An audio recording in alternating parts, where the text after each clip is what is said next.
usaha orang kuku bahagia mual bisa ngarobah kana takdir Allah subhanahu wa ta'ala, mual bisa aya anu nabrak kana takdir sanajan orang bertadbir. Urang hanya bersyariat doang, talamun orang cek inget kadinya tuh geus takdir. Beuh, eta budak tabrakan cak aing ge tadi beuh, tah si budak rarasan aing bakal tabrakan. Tah budak lamun henteu kenceng mah meureun moal tabrakan, teu bisa kitu. Henteu bisa kitu, tetep bae emang geus di dinya meureun ajalna. Kajen kumaha ge? Mun teu bisa kokoseran hindungna ceng, aceng teh gara-gara naik motor cak mah ge ulah kenceng-kenceng beuh. Lamun aceng andai kata teu kenceng mah meureun moal paeh tuh, urang mah aya andai kata bae mah. Tetep bae teu bisa. Ka geus takdir ti ditunda kos kitu.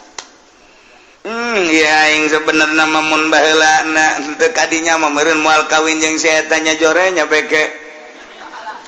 Gara-gara aing ngaju cicing di dinya ka baheula teh deuk diajak ku babaturan aing ka daerah itu. Hanjakal teu bisa kitu, emang geus qodona ti ditu tulisanna bakal kawin jeung si eta.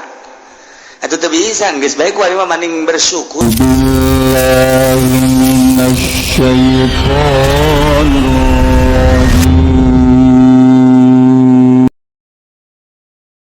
Ngelanjutkeun lalakon kisah tentang kaum Samud anu dipimpin ku Kangjeng Nabi Shalih alaihi salam. Di awal kaum Samud anu sangat bangkawarah lantaran neruskeun kaum Ad.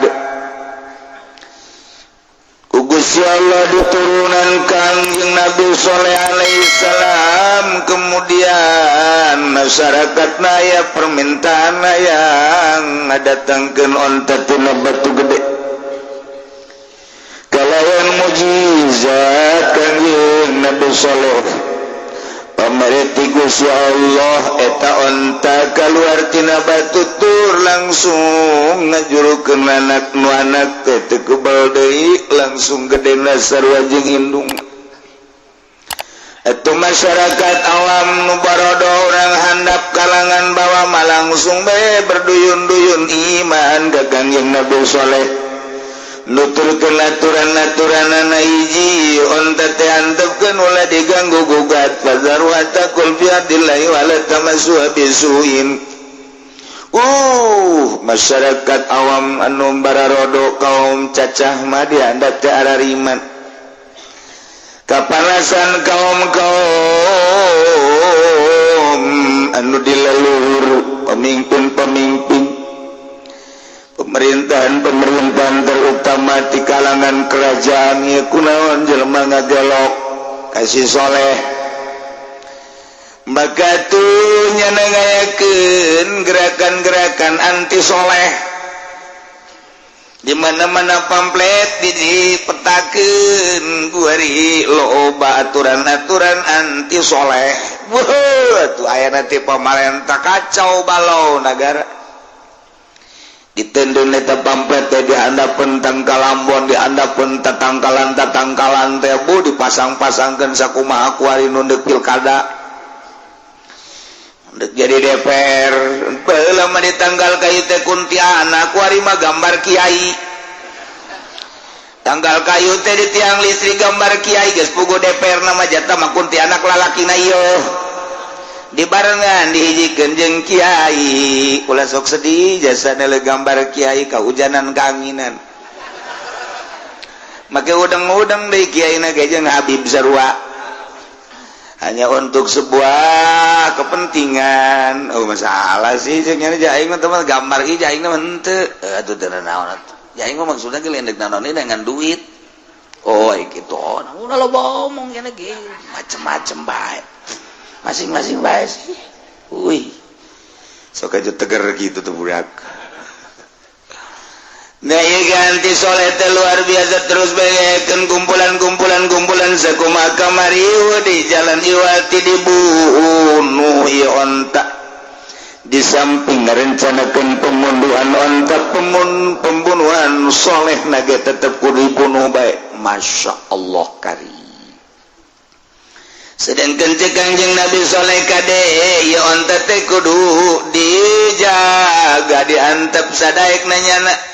lantarannya nama boga aturan sorangan ketikanya na kacai jang poinnya na khusus jangnya na unggul isu giliran masyarakat yang masyarakatnya na moal ngaganggu lantaran ieu mah onta teh onta mujizat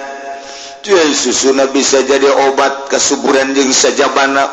luar biasa tuh masyarakat mah iman ka Kangjeng Nabi Soleh cek Kangjeng Nabi Soleh lamun diganggu awas supaya yakum mazabun alim bakal kedatangan siksa kate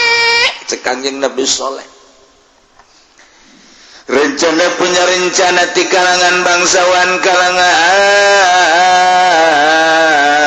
pamimpin di kerajaan maka mulailah neangan jelema nu terkuat anu siap ngabunuh kana eta onta ternyata nu dijadikan pelor teh dua wanita nu dipake kahayang ku dua lalaki lantaran gelisna setan dinganana maka cek dua wanita teh kakak lamun hayang kakaula bogo kakaula ingin menyunting kaula kula mau pamenta iwati hiji aon tuh bunuh onta soleh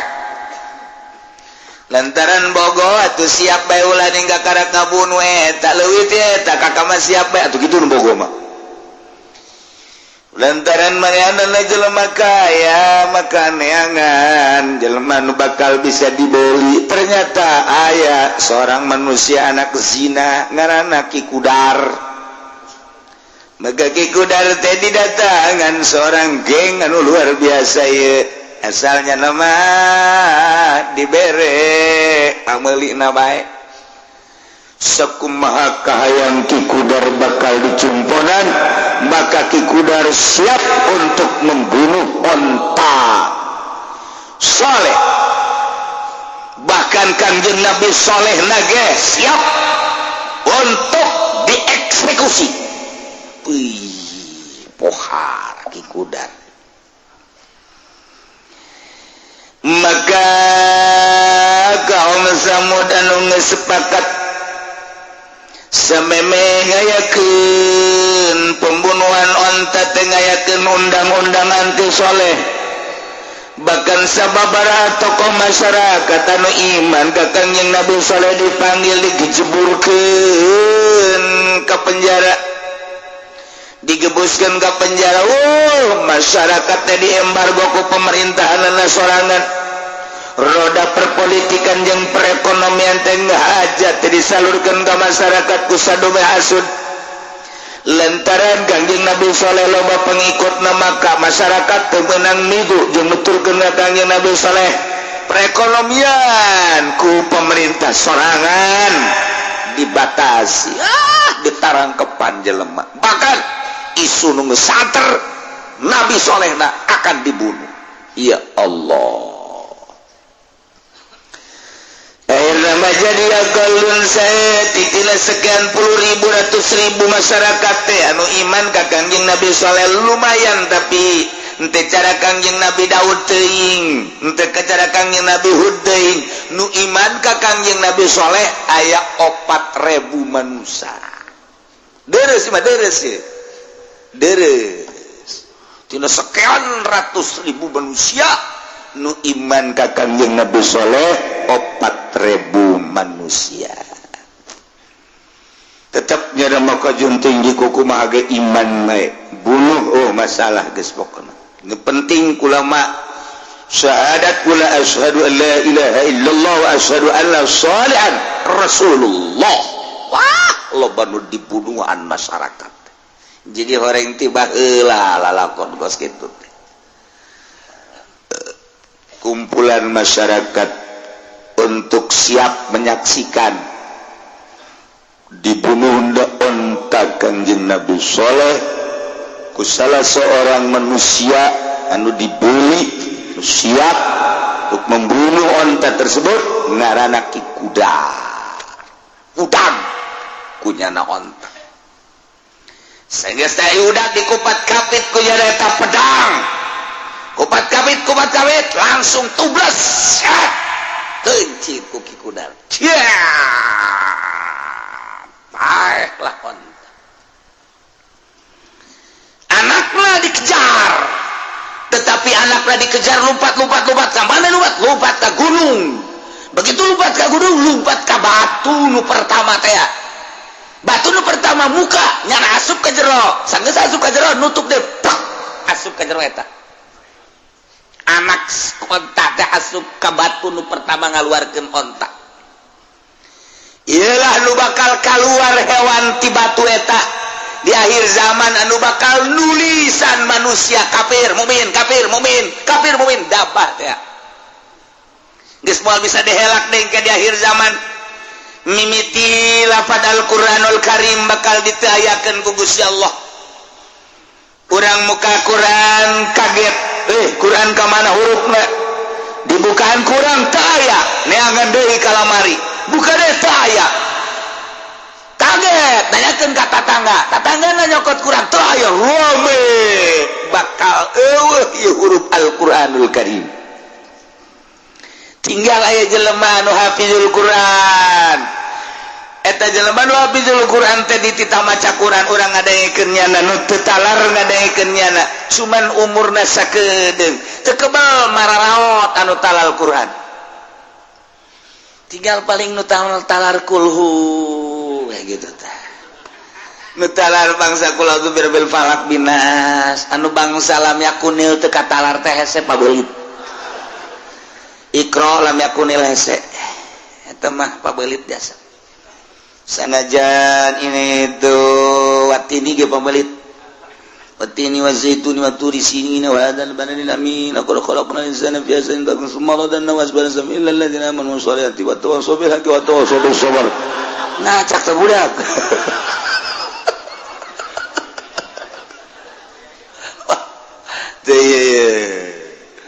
Geus, atuh nu talar Quran ge nu bangsa nu tatalar Yasin, Tabarok bangsa di maotan. Tinggal biucak-cak buricak. Tapi mah gancang caritana timbul dabah eta berarti ti Yordan ke muka deblek keluar dabah eta. Nah iyalah nyana bakalna dibere ku Gusti Allah patlot. Teta patlot nulisan jelema kafir, mukmin. Kafir, mukmin. Atuh kadang tak katara di dieu sia kafir, sia mukmin. Aya di dieu teu bisa ngahelak deui teh mah. Masyaallah. Kari. Ieu dabah nu eta masuk ka batu deui, tinggal onta nu ieu anakna masuk ka batu, onta nu ieu mah pae. Faqulna qatawatau an amri rabbihim wa qalu ya salihu tina bima ta'iduna in kunta minal mursalin. Ayeuna kaum Samud teh marencit onta atas nama kaum Samud, padahal nu mencipta maki kudar dengan perintahan kaum Samud rame-rame, terutama para malawi, yakni tokoh-tokoh pemerintahan, pembesar-pembesar di negara eta harita dipaehan laku ki kudar wa taulalacut kaum Samud anam rabbihim tindak perintahan pangeran untuk kudu-kuduna dirawat, dimulai diamankan endahan dibuang kawarahna kaum Samud teh luar biasa. Terpercaya kana karasulan jeung kanabian Kangjeng Nabi Saleh alaihi salam, bahkan wa qalu ngaromongna Saleh itina bima ta'iduna in kunta minal mursalin. Datangkeun coba ka kami kabehan ye jaon geus dibunuh nucak sia cenah mun dibunuh bakal datang siksa itina datangkeun coba siksa bima ta'iduna janji anjeun teh ayo in kunta minal mursalin mun bane memang benar-benar mursalin datangkeun siksa naon ayo ambo. Ya Allah ya Rabb. Cek Kangjeng Nabi Isa, cek Kangjeng Nabi Saleh, tamatta'u sok sesenangan mana dalam rangka 3 poe. 3 poe deui bakal datang siksa. Saleh lalabawa mah ku ari bae. Ku hari jatah 3 poe segala naon lah pangeran bodoh amat ambo cek Kangjeng Nabi soleh tetep bae pan kaula mautusan Gusti Allah maksudna diantarekeun datang ka 3 poe lamun teu aya perubahan 3 poe kakarak datang siksa deuk dikumahakeun cak kaula deuk dikumahakeun kieu cek Kangjeng Nabi soleh dina 3 poe tengke urang deuleu perkembanganna isukan isfarat wujuhum bakal kararoneng wajah deuleu bae isukan berubah wajah bakal koneng dina poean kadua ihmarat bakal beureum poean katilu fil yaumi salis iswadat hideung tah geus poean katilu hideung poean kaopat kakarak turun siksa deulekeun ayo cenah ulah ngomong meleh ngadenge sia siksa coba isukan koneng henteu beungeut kami Dinlah sajeroning nang tangan ka Kangjeng Nabi Soleh naku Gusti Allah titah kaluar ti nagara Yordan. Wahai Soleh, mane berangkat jeung pengikut mane aya sabaraha bae. Diperkirakeun aya 4.000 manusia loba harita sok berangkat keluar ti dieu. Dik disiksa cek Gusti Allah ku aing. Bakawarah ye manusia. Kamana abdi kudu berangkat Gusti Palestina jadinya eureun di Palestina cicik lamun geus datang ke Ramlah Palestina maneh berangkat ke Suriah ka ditu amankeun lantaran anu bakal digoncang teh nu bakal disiksa lain eta bae sababaraha daerah berangkat gerak ke Palestina di Palestina sapoe 2 poe berangkat ke Suriah. Kangjeng Nabi Soleh langsung pidato para umat kaula nu aya di negara Yordan nu jelas di Petra di dieu jeung di ditu di Madain Arab kaula hanya memberikan informasi bahwa siksa 3 poe kaharep bakal datang maka kaula deuk ngajak kanu iman ka kaula instruksi ti Gusti Allah urang teh kudu berangkat ka Palestina siap-siap kuari kade wah jelema nu iman bopeh nuturkeun Kangjeng Nabi Soleh Yordan Palestina deket jasa urang lamun ningali ieu Yordan ieu Mesir ieu Palestina di dieu teh aya Aqabah 3 negara urang kadeuleu bisa urang aya di tungtung Yordan kadeuleu Mesir kadeuleu Palestina kadeuleu lampu-lampuna katingali ieu Kangjeng Nabi Soleh kita berangkat tadi dinya set ka dieu nyebrang ka Palestina daratan teu lautan daratan berangkat kabeh masyarakat Yordan leh di kamarana leh ngungsi emang aya naon bakal disiksa iraha 4 poe kaharep isuk bakal koneng banget isuk kadua beureum katilu hideung osok macem-macem meleh tiba heula ge jana teh karar itu atuh beureum aja teh berjamaah kabehan ieu mah bakal babe mah deuk disiksa leh sok lalamunan teh sok teman-teman amat leh teh kami mah berserta anu iman ka kaula jeung ka Gusti Allah kami neuk berangkat aya sabodo atuh deuk berangkat mah kami nadaan di dieu siksa nyaho coba tapi lamun kami teu disiksa wah sial dibunuh ku aing di mana bae ayana kami geus mempersiapkeun manusia-manusia anu bakal ngabunuh maneh ayo berangkat Kangjeng Nabi Soleh ka Palestina lempang dirinya ke Palestina teh jadi kesanajan deket ya pandari lempang mapan meureun 4.000 manusia anu iman matu lain setik waktu datang ka isukan bener masyarakat pipina beungeut na kararoneng kabeh silih tunjuk beungeut sia koneng sia ge koneng emang aing koneng ngaca tuh itu koneng ieu karoneng kabeh bungut koneng tias kabeh ulah-ulah bener ya si Soleh ya sekarang aja omongan ngeceknya itu nepoan ka hiji koneng ieu bener ya sana para rias kieu. Tapi jangan percayalah orang. Ulah wakalan ulah kepercaya. Kadenge kabar berita ka Kangjeng Nabi Saleh bahwa beungeut-beungeut umat nu aya di Petra teh kararoneng tuh. Berarti jadi ya siksa kajen ku kumaha. Kangjeng Nabi Saleh na kan geus indit jeung nu iman. Masyaallah. Wayan kedua barem kulit manusia silih tunjuk sia barem bobeh rame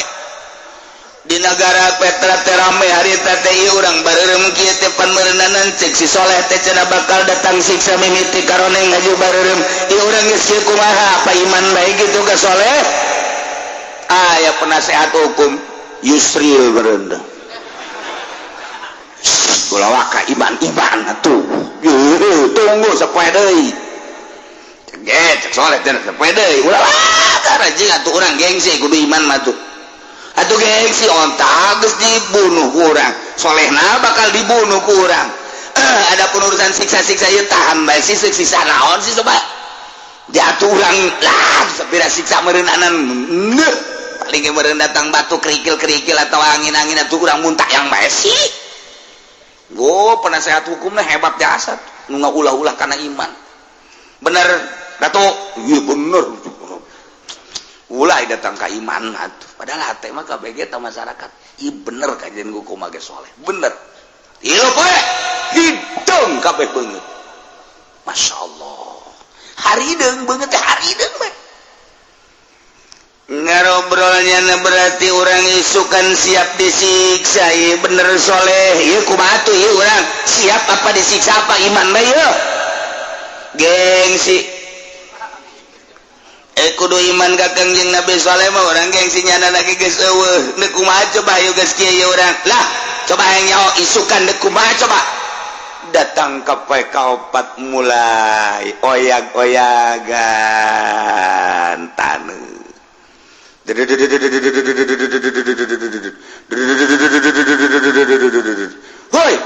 aya lininya bener lini urang ka mana ya tahan lini sakieu ieu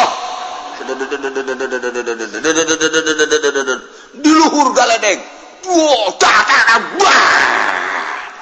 gitu jeku bedug da mah ge kos kitu mah kilat sing burinya jegar sing jalegar galedeg sing jalegar bayangkeun ku urang-urang kakarak aya galedeg hiji duh bae ge sakitu poharana budak leutik mah sawan budak gede ge hajuna ke pamajikanna tuh dipegat-pegatkeun tama sawan tadinya pelampiasanana sing burinya jadi di luhur teh kilat jeung galedeg dihandap digoyang-goyang ku Gusti Allah eta bumi teh ya Allah ya Rabbi jelema terus lompatan ka kaler ka kidul kawetan anu tabrakannya jeung nyana jeger ya manusia tidinya tuh ku Allah digedog-gedog we terus kaderenkeun ka digedog di luhur kilat jeung galedeg sing jeleger geus beul nu bisa kukumaha tuh terus diputar ku Gusti Allah langsung digudang digedog terus bae digempakeun ku Gusti Allah blas galedeg sing cilegar teh pluk kuari mah jelema nu hurup saurang-urang can kabeh ngusruh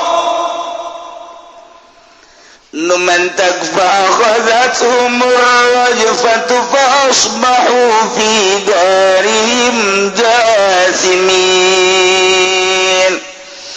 maka Allah nyiksa ngeunaan ka kaum Samud batu gempa anu dahsyat zilzalatus syadidah lini anu luar biasa orang gempa kakarak 5 hektar 6 hektar 7 8 hektar geus kieu kajadianana urang lamun nyaritakeun kamari gempa bumi anu aya di Padang datang ka kuari cenah kajeroanana 3 kilometer eta teh jelema setelah dikeker teh jelema aya di jeuk kedalaman 3 meter 30 kilo lamun 3 kilo berarti kan 3.000 meter sabaraha ribu manusia harita nu gempa di Padang urang lamun nyaritakeun berbagai gempa nu laletik mah Garut di itu gempa kula di Garut teh tepan eta aya jalan kareta kitu tah ieu kan pegunungan di dieu tah gunung nu belah dieu teh kapan nimpa kareta lantaran gempa kan di dinya dedengkeun di dieu kapan loba manusia emang jelema di dinya mah tilok saralat judi malulu Cina dilongsorkeun ku Gusti Allah gunung ti luhur ka handap brek datang ka kuari kapan eta sabaraha ribu manusia teh diangkat anu di Sukabumi nuku urang kadenge mantas tsunami Aceh harita digempakeun deui ku Gusti Allah lantaran jelemana tukang kredit malulukan di dinya digempakeun ku Gusti Allah datang ka kuari teh diangkat sabaraha puluh manusia Tasikmalaya urang lamun nyaritakeun anu laletik mah anu gedene Padang sabaraha ribu manusia ieu gunung didinya dikadinyakeun ku Gusti Allah sedengkeun ieu kapan masyarakat didinya ribuan imah gunung nu ieu ka dieu gunung nu ieu ka dieu tadina kapan digoyang-goyang heula dadadadadadadad urang nu mengaritakeun tentang di Padang sarua digoyang-goyang heula goyang Karawang mantep goyang gunung nah dadadadadadad kunaon eta gunung gadarinya kabeh tadina bras bisa dibayangkeun ku urang Masya Allah karim ialah fa'akhadhathumur rajfatu diabadikan di Al-Qur'anul Karim kejadian tentang kaum Kangjeng Nabi Saleh yakni kaum Samud urang bisa maca batin urang bisa nerawong komo lamun urang geus ka Yordan urang geus ningali ka Petra oh ialah ditinggal kaum Kangjeng Nabi Samud mun urang ka Saudi Arabia kemudian berangkat menuju Syria belakang kiri non gitu ke utara didinya ke Penayam Madain nah didinya ge sarua kayak gunung-gunung anu dipatri dipahat dijadikan bangunan-bangunan masih diabadikan datang ke kuari urang bisa maca mun urang ka Yordan atau urang ka Saudi Arabia bisa neuleuh pahatan-pahatan kaum Kangjeng Nabi Samud kaum Kangjeng Nabi Saleh yakni kaum Samud ialah Al-Qur'an fa'akhadhathumur rajfatu fa'asbahu fi darihim jasimin dihandap digoyang dilinikeun digempakeun anu luar biasa di luhur wasaya petak gledek midas sama di luhur ti handap bayangkeun ku urang sing celegirna ti luhur sing burilakna ti luhur dihandap terus bahkan suara-suara gemuruh wah anu hese dicaritakeun anak cakaol ulah kudu digoyang jeung galedeg ngadenge suara na doang ge urang kudu pae ku dahsyat-dahsyat ngadenge suara gemuruhna bae kudu pae jadi padange kapan aya suara heura eta teh kadenge gemuruhna suara teh kabeh ge kaget ieu teh suara naon di luhur lain di handap lain suara deuk aya tsunami kapan suara sarua bae teteh suara kos gitu misteri teteh suara kos Gunung Galunggung Tasikmalaya waktu kuda di Garut harita teteh kapan cek kurang Tasik na aya suara heula guru-guru dugan aya kaget kabehan ge orang Gunung Galunggung dibere suara heula nu mentak wali Allah mah dibere tanda-tanda lamun teh mah aya gunung kemudian hewan-hewanna tarurun teh berarti deuk disiksa urang kita hewan-hewan tarurun eta teh ngabejaan ka para wali Allah mah ku bahasa isyarat hewan anu pahameun wali Allah mah sarua jeung utusanana bahwa geura keluar ti dieu lantaran dieu teh disiksa mungkin orai mungkin binatang-binatang nu aya di leuweung atau di gunung keluar eta ngabejaan entak sing ade bisi di lembur urang aya orai aya monyet sing ade eta utusan Allah barang disiksa ku gempa dihandap ini anu luar biasa luhur kilat jeung galedeg sing jeleger fa asbahu fi darim jasimin maka jadilah kaum Samud di negaranya di desanya jasimina bergelimpangan mayat-mayat geus teu berdaya barikina ala rukab geus urut-urutna manehanana nentang ka Gusti Allah kuari mayitina rukab teu berdaya sing bergelimpangan bertekuk lutut dekat saha muntayang wae kabeh Masya Allah kos gitulah masyarakat jeung umat anu nentang kana mujizat tentang ka Kangjeng Nabi soleh khususna kuari ge lamun urang nentang ka Kangjeng Nabi urang atuh moal teh ku Gusti Allah disiksa ngan disiksa na ku Gusti Allah cepolan-cepolan urang di Tasikmalaya Gunung Galunggung kemudian kamari tsunami Aceh di dia ke Pangandaran ditangakeun deui tsunami kemudian atuh kuari di ditu di Padang gempa bumi Sukabumi Cianjur Garut terus loba-loba di Banten ge atuh aya seetik ieu teh mere pepeling ka urang kades ya lamun teu nurut ka Al-Qur'anul Karim diludeskeun ku aing cek Gusti Allah. Untung masih keneh aya jelema anu ibadah ka Gusti Allah ikhlas tanpa pamrih anu ti penting hudang mandi kacai tadarruk ka Gusti Allah aya keneh nu maca Quran tengah penting ngalengis ka Gusti Allah zikir ka Gusti Allah cacak geus nu kitu ningali kahirupan kuari masyaallah dedengean urang di berbagai sektor korupsi di berbagai daerah pemalingan di berbagai penjuru pemabokan di berbagai daerah perzinahan ieu kan ngaranna ngundang tsunami ngundang siksa geus teu daek ngadenge ka ucapan kiai teu ngadenge ka Al-Qur'anul Karim di mana bae kuari mah mabok zina maling korupsi pemalingan nu kamari mah urang ngadenge sakadar maring HP jeung sepeda ningkat kuari kana motor mending lamun jelemana teh dibunuh deui silih bunuh kuari mah pemalinganana gara-gara dibeulem kemudian kuari mah nu malingna atuh geus dibunuh deui bae aju kuari ka mobil deus mobil anu jarore mah mobil bagus dipaling keneh bae termasuk angkot ge dipaling bae ku nyana angkot dipaling truk dipaling ieu mah kuari mah jadi pamalingan kabehan urang adenge nu maling ngeri kuari mah kaluar ti peuting sorangan geus teu wani lantaran berhadapan jeung pamalingan pestol pan kuat ieu jadi nagara naon di urang teh masyaallah karim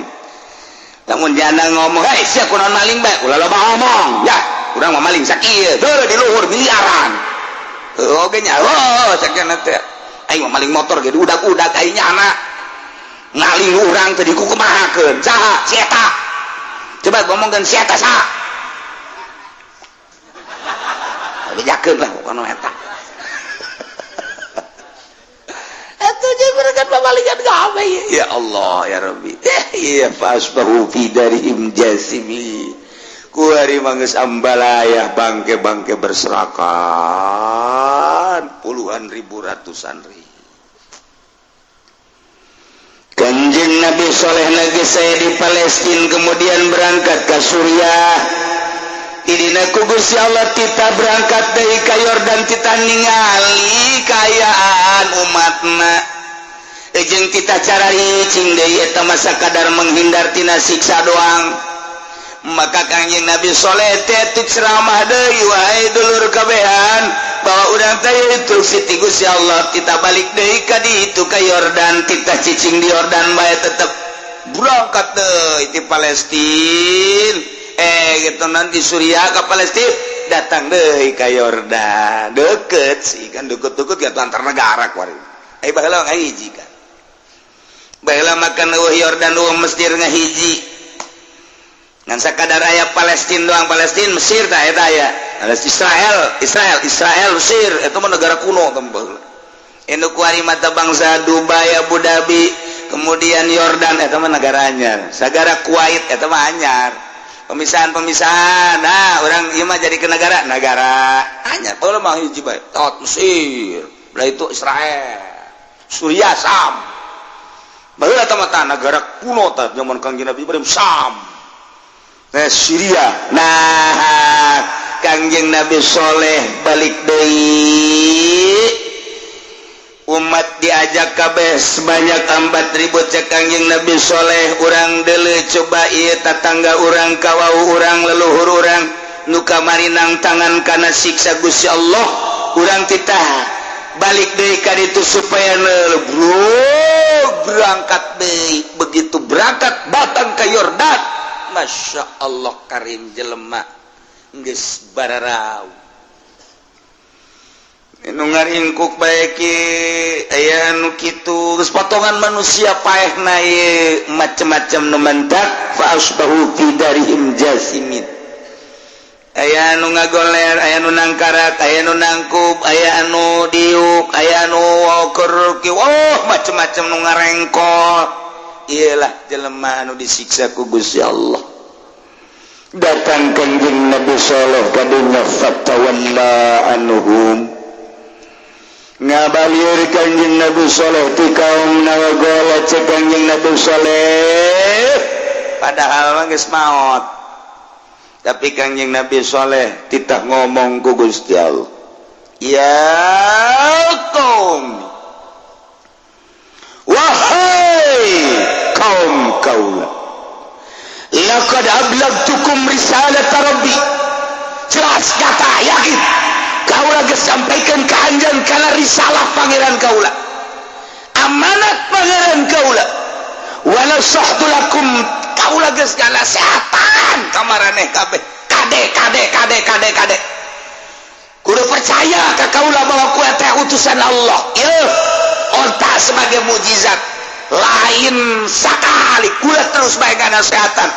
terjadilah kos kieu walakin la tuhibbuna nasihin tetapi anjeun teh hayang tersep karena nasihat-nasihat akibatnya disiksa model karani gitulah Kangjeng Nabi Soleh nyarita diabadikeun dina Al-Quran sehingga orang bisa nyaho ieu teh kapan keur ngabeberah Kangjeng Nabi urang Kangjeng Nabi Muhammad sallallahu alaihi wasallam ketika Kangjeng Nabi dicaci maki diciduhan Kangjeng Nabi bahkan direncanakeun deuk dibunuh nalangsa secara manusiawi Kangjeng Nabi teh begitu Kangjeng Nabi nalangsa dibere dongeng ku Gusti Allah caritaan Kangjeng Nabi Soleh barang adenge caritaan Kangjeng Nabi Soleh Kangjeng Nabi urang ngaragap dada orang can sakumaha urang mah tuh geuning Kangjeng Nabi Soleh mah pohara jasa jadi ngarasa leutik Kangjeng Nabi dicaci dimaki dirusak sahabat dan lain sebagainya Kangjeng Nabi narek dibunuh diusir eta Kangjeng Nabi ngarasa leutik lamun deuleu ka Kangjeng Nabi Soleh alaihi salam diabadikeun dina Al-Quran tentang kaum Kangjeng Nabi Sam kaum Nabi Soleh yani kaum Samud ucapan Kangjeng Nabi Soleh na ieulah fatawalla anhum wa qala ya qaumi laqad ablagtukum risalat rabbi wa nasahtu lakum walakin la tuhibbuna nasihin kaunikanana aya dua manusia nu hiji awewe nu hiji lalaki keur eueuh di dinya nu hiji lalaki ngalalaki argolnya nama keur ka tanah haram Mekah anu hiji deui awewe nyana keur nyaba keluar daerah dinya begitu ngadenge nu awewe bahwa disiksa di lembur eta awewe eta hayang nyaho coba kos kumaha si siksana barang datang ka dinya lantaran nyalawat teu iman ka Kangjeng Nabi Soleh eta gempa aya deui jangan gempakeun sorangan doang gua ada tinggal ger deui sakumaha tadi mah buak padahal jang sorangan doang sebabnya bertanya-tanya kos kumaha si siksana di jero hatenya teh kos kumaha datang ka ambalaya ki isi siksa kos kumaha ieu gara-gara teu iman ka Kangjeng Nabi Soleh jaing ge teu iman kos kumaha dibuktikan ku Gusti Allah suara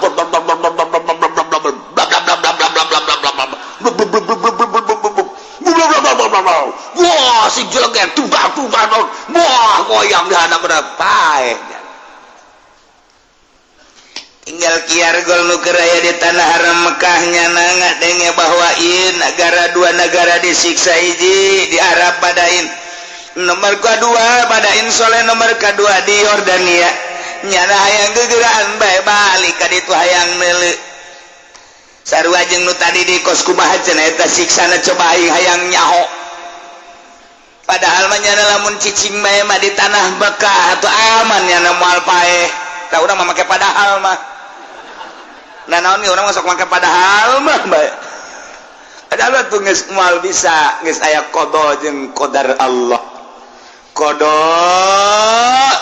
adalah pelaksanaan Gusti Allah di alam itu qadar ketentuan Allah kuari ngahiji qada jeung qadar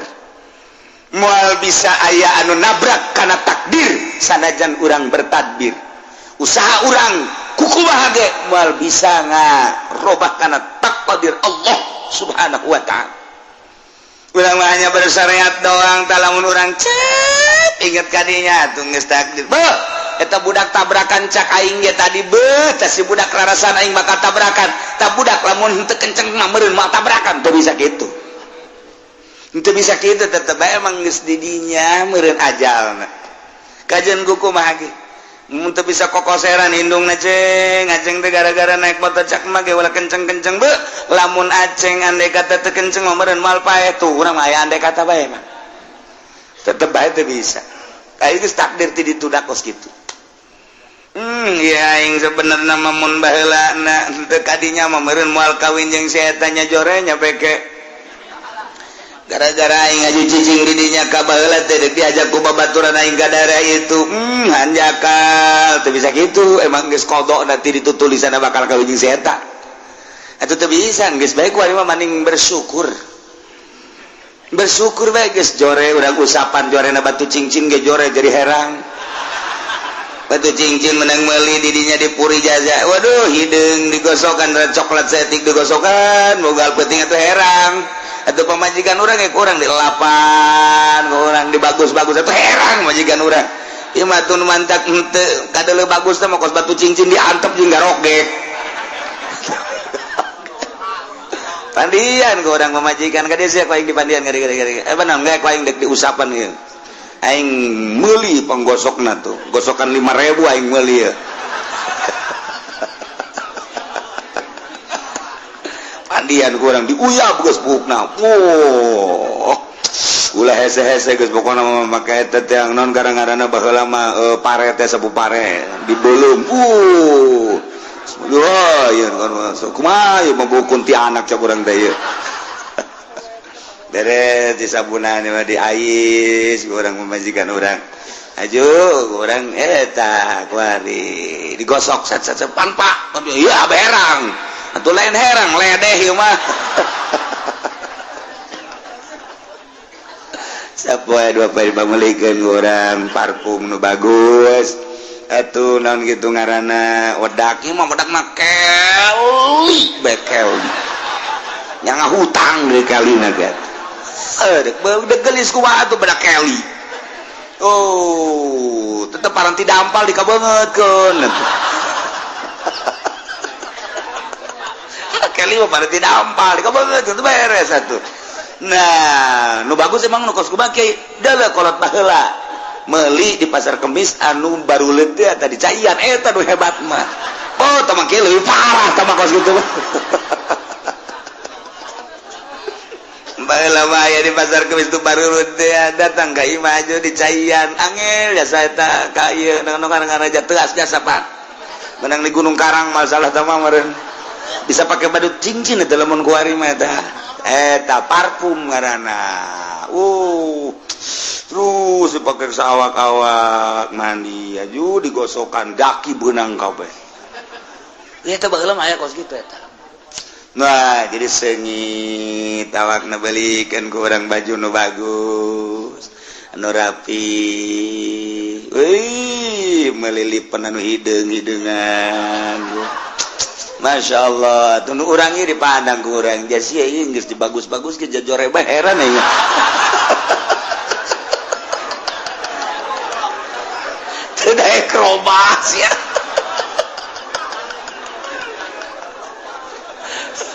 rada deres bae rada aya Luis ya ye. Baik digosokan ge rada aya Luis. Jadi maksudna aing mama wasiatnya teu disaha-saha. Kan eta mah kamari mah mun ku aing dibawa ke undangan, aing babaturan aing ngomong aya teh saha. Saha deui eta pembajikan oh sugan teh pembantu tah aing bunga denge kos kitu tah. Ih saya rada Luis bari mah. Tetep urang nurusan atuh. Diurus kurang sia mah awak ieu kan rada gede ajur rada pendek geus aing meuli kunon bude jasa ieu jadi berarti kan hampir kos barong lah sia ieu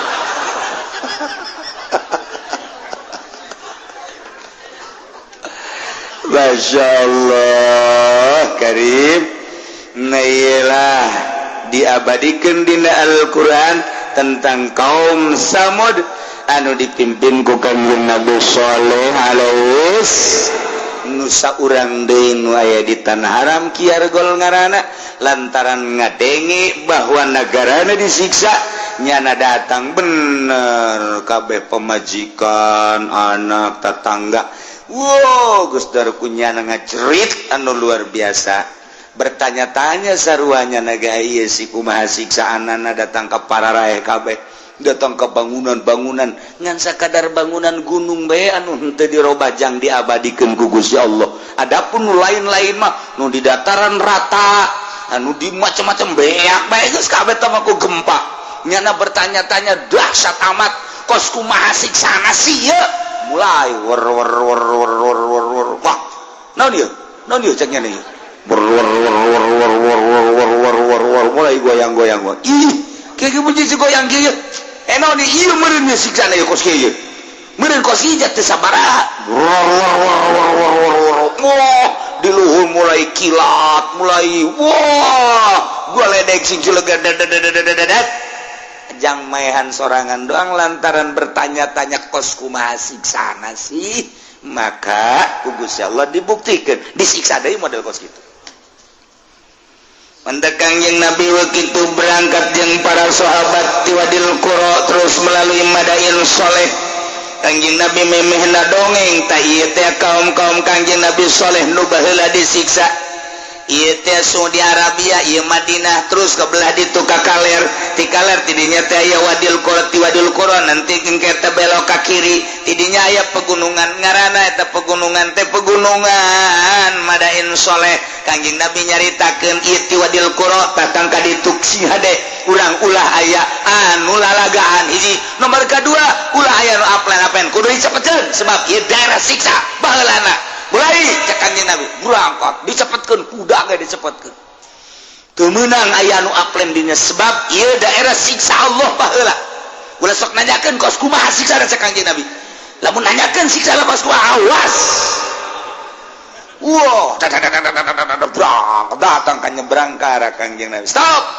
Anda pentanggal kormat. Etalah gunung-gunung nu tadi kurang kaliwatan di belah dia ti Wadil Qura tadi. Etalah kaum Kanjeng Nabi Saleh kaum Samud nu disiksa. Sahabat ngap-ngapan. Aduh, cek dia.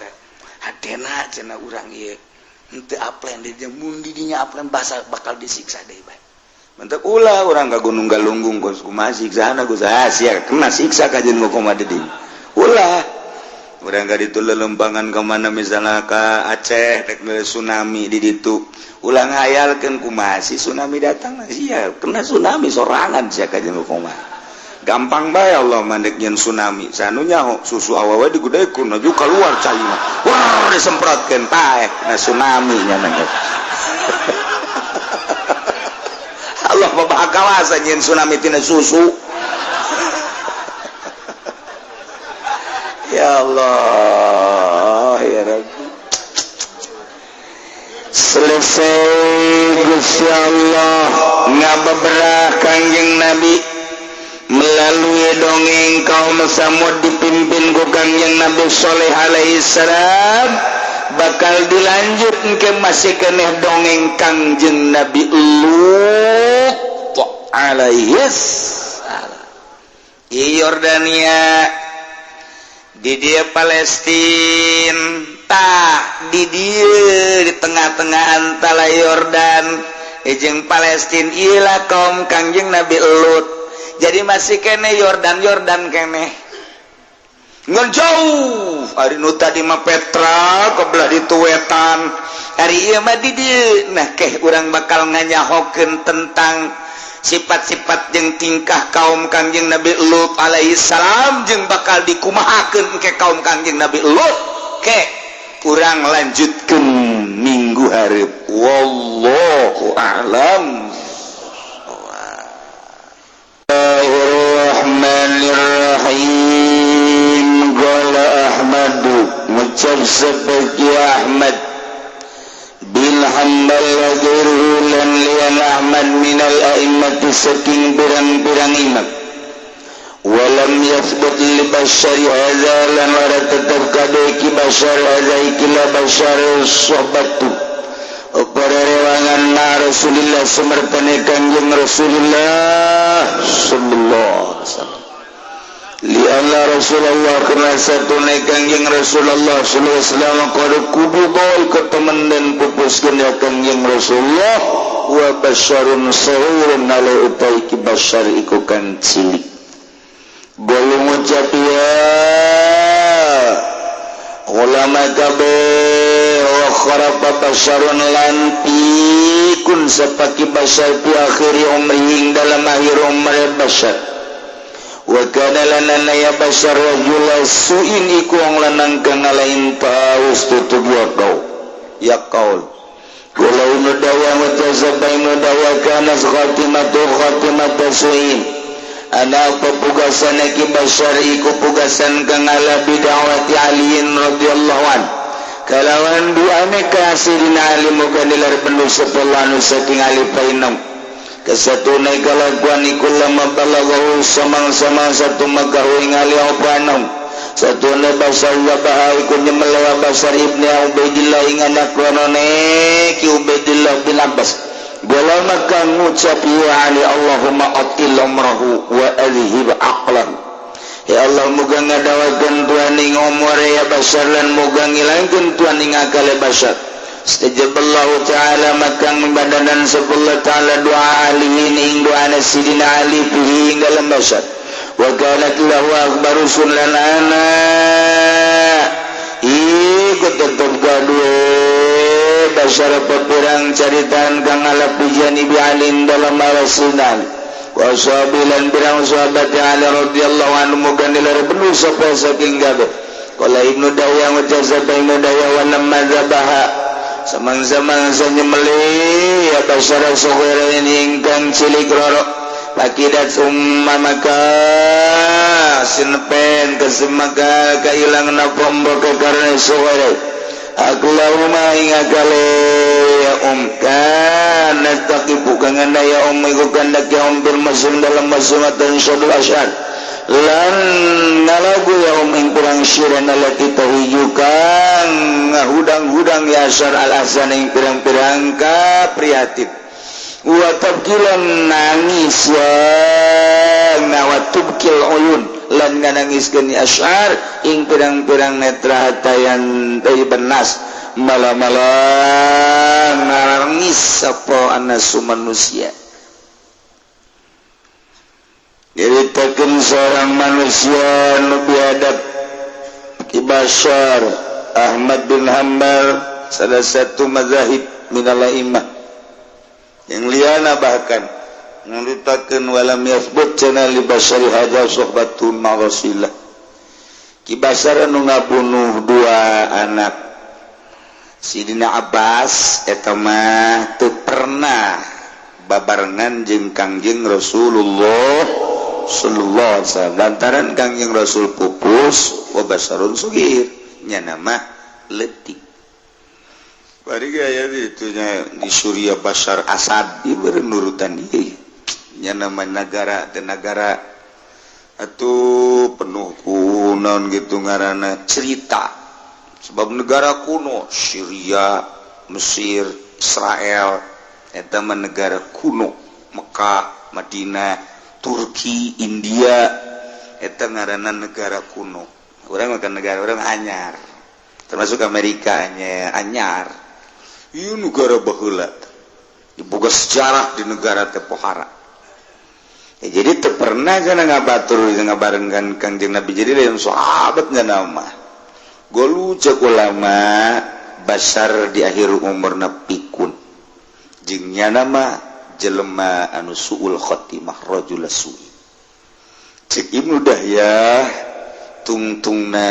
Ki Bashar Asad khatimata su'i dengan doa Sidina Ali radhiyallahu anhu. Begitu Sidina Ali nguping bahwa Bashar teh mencit dua anak Ubaidillah bin Abbas. Abbas paman Kangjeng boga anak Ubaidillah, boga anak dua laletik berarti incu Sidina Abbas. Incu Sidina Abbas sareng incu Kangjeng kan berarti digigir. Nah, begitu Sidina Ali nguping bahwa Bashar mencit dua anak Ubaidillah bin Abbas, langsung Sidina Ali ngadoa, Allahumma atil umrahu wa alhib aqlam. Ya Allah, muga manjangkeun umur kaki Bashar, dina sajroning panjang umur supaya dileungitkeun akalna. Masya Allah, doa Sayyidina Ali, fastajaballahu ta'ala du'aan alafi, doa alin fi ijabah ku Gusti Allah. Umurna panjang. Nomor kedua, edan leungit akal. Tokoh masyarakat anu luar biasa. Doa Sayyidina Ali manjur edan ya. Ya Allah. Kana tahu akhbar sufi jadi Ali wasab. Loba cerita-cerita goreng timbul ti arah sidari jeung para sahabat-sahabat. Pokoknya magis walah geus jadi sampah negara, sampah masyarakat. Urang lamun nyaritakeun sampah urang langsung ngadenge gedeng deui kita eta pejabat jadi sampah masyarakat. Berarti lamun jadi sampah masyarakat mah nya teh mun di pabrik teh naon garang-garangna? Limbah. Berarti engke pejabat-pejabat mun eureun jabatanna limbah. Baru masyarakat ngomong gitu, polisi mal kebal ge sampah masyarakat. Calon limbah. Lamun teu bener, anu bener atuh biasa polisi, nu bener rapi, abri nu bener atuh rapi. Mantan pejabat anu bener-bener ngelolana jeung atuh bener-bener niatana hade. Iya tuh bagus. Ngan di masyarakat osok aya bebas saking beureun kan teu bagus. Deukeun mal kebal ge jadi sampah masyarakat. Asana kurang pati telep mun ngadenge masyarakat, limbah masyarakat. Sebeuh urang ngadengenakeun kitu. Sebab urang usum limbah. Cek Ibnu Dahyah barang eta Kidahyah mencit dua anak Ubaidillah tidinya indungna langsung sok. Bakidat ummuhuma aklahuma sok. Kana takifu fil musimnya nasok nangtung di musim haji. Suku sokna eta sok. Jadi mencerak orang masuk eta artina make tumun budak mah kaget teh ngaran sawan. Sawan sebenarnya mun budak sawan mun kolot sok. Eta lamun belah ditueun sok ngaranna edan. Itu sotrais. Tah geus sarua ieu sok kada ieu. Jadi unggal musim haji indungna nyana ngalaguna anu mantak ngahudangkeun kana kaprihatinan anu bakal nimbulkeun ceri kana mata sehingga manusia nu ngadenge ngalngis. Wallahu a'lam bissawab.